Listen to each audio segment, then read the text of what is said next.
So the reason I started working on the self-portraits, I remember the first time I went on the other side of the camera, was actually a situation like this where I had a beautiful scene, the background was wonderful, but I could not find a foreground that could compete with it. So initially when I started doing that, it was to solve compositional issues.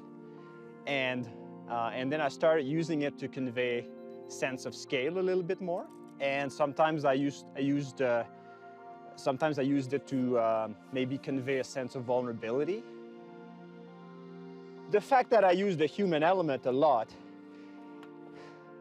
I think, is a big part of why people have had such a strong response to the images, because they can easily picture themselves as part of the image. Sometimes you envision some images and you go out there and finally you're able to execute something that you've been dreaming of doing for a long time. The more I shoot and the more I teach, the more I encourage people to walk around and allow time for immersion so that you feel like, yeah, you're in tune with the place, you got a good feel for the lay of the land, where everything is. Try to encourage to always put the experience first, because you always win if you always go home with an experience.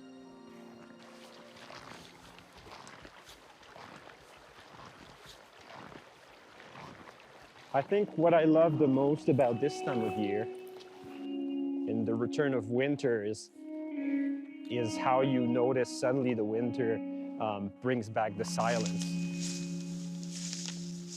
There's always little noises in the summer, whether it's the leaves rustling or a little bit of a trickle somewhere, but all that stuff comes to a standstill in the winter. And it's just so noticeable during those first few days after the first big snowfall.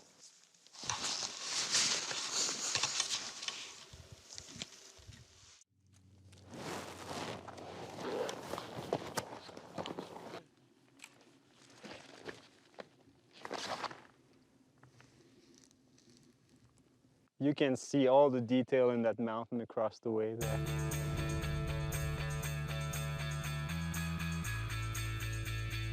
It took me a while to figure out what it was that drove me to go out there and shoot.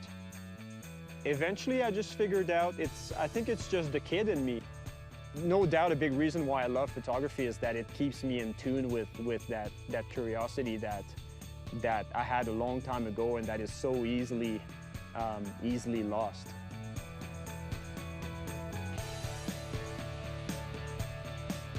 I think the more that you shoot, the more that you start looking for the extraordinary out there.